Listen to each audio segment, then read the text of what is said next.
again, we're still at a point where I appreciate some zaniness, and we were still at a point where I loved almost everything in this movie.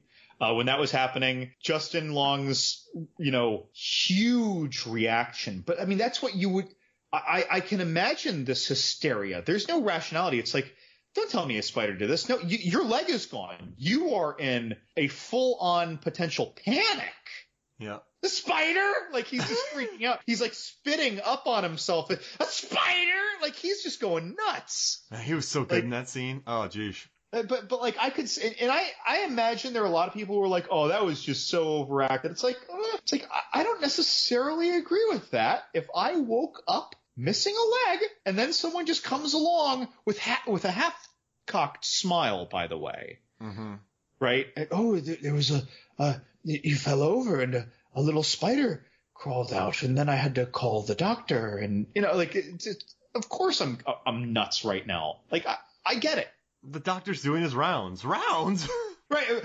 Now that's where it's ridiculous, but then I'm just going with the mania of how at that point, right? He's just kind of slurping this up. He loves it. Because how would he know the doctor's schedule so intimately? It's like, oh no, we can't call him now. He'd be doing his rounds.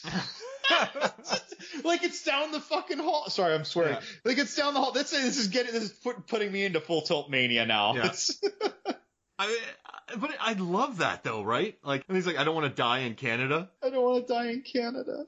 That's a good line. And then all the phones. No, the doctor insisted that we have all the phones removed for your recovery. And at that point, I'm just like, shouldn't you be stroking a cat and laughing maniacally right now? He was having a good time with that, though, wasn't he, Michael? And then he slaps him in the face. It was, and it's a ridiculous scene. But again, that was the ridiculous that fit.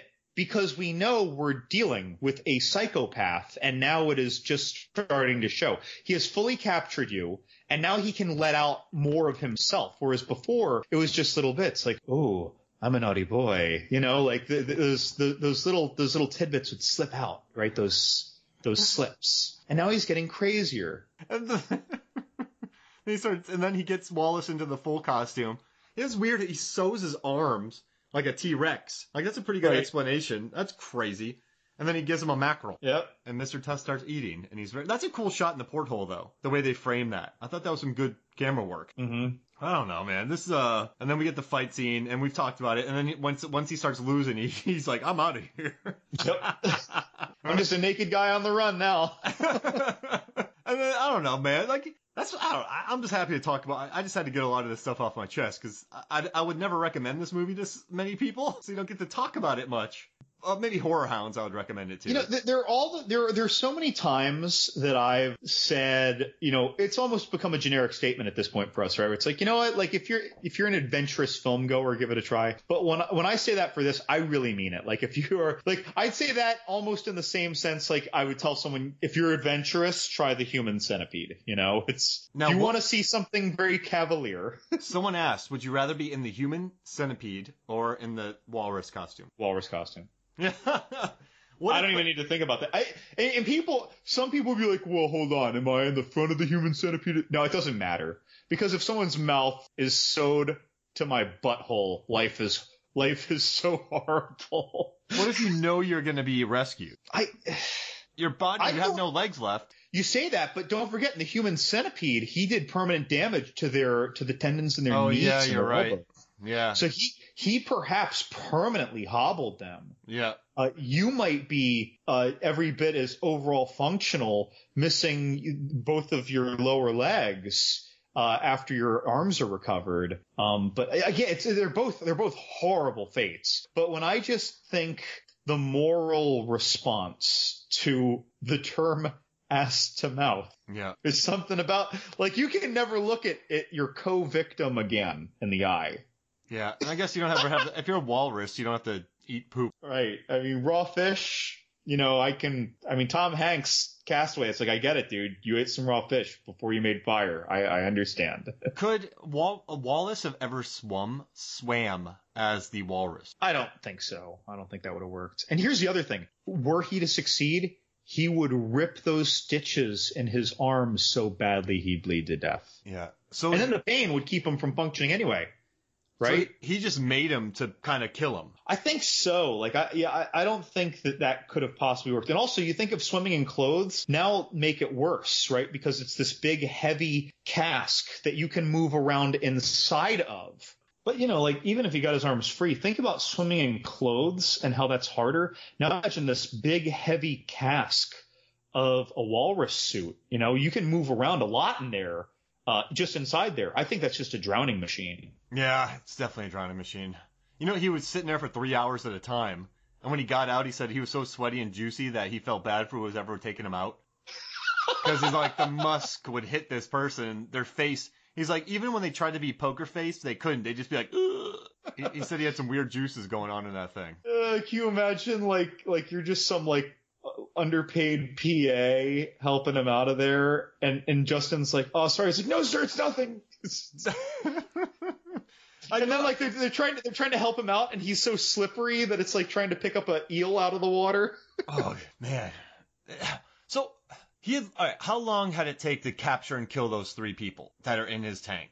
I mean, yeah, that's an interesting. How long was this process, right? Because Justin Long Wallace, he was turned into a walrus over the course of under a week.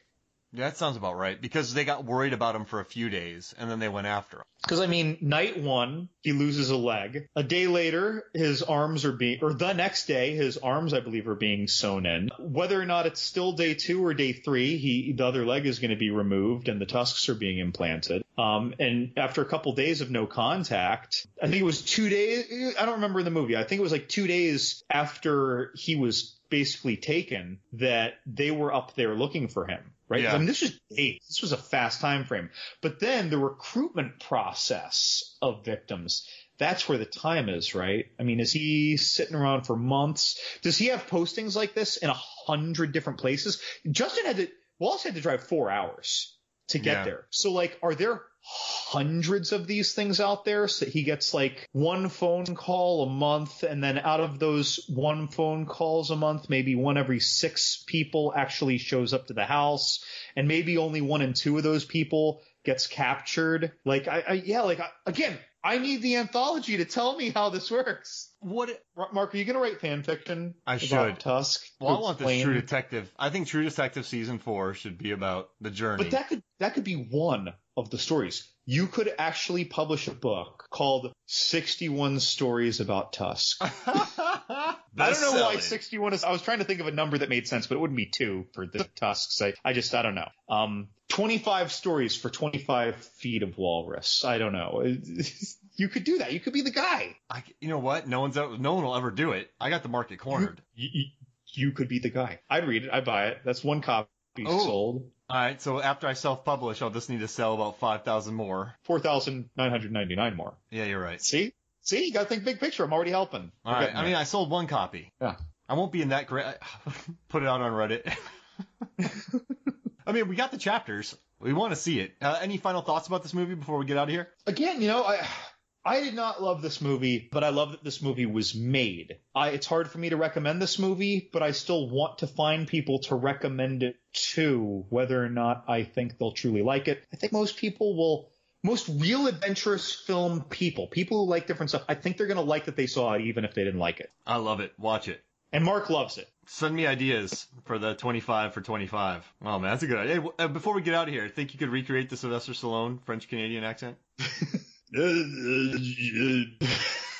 Parlez-vous français?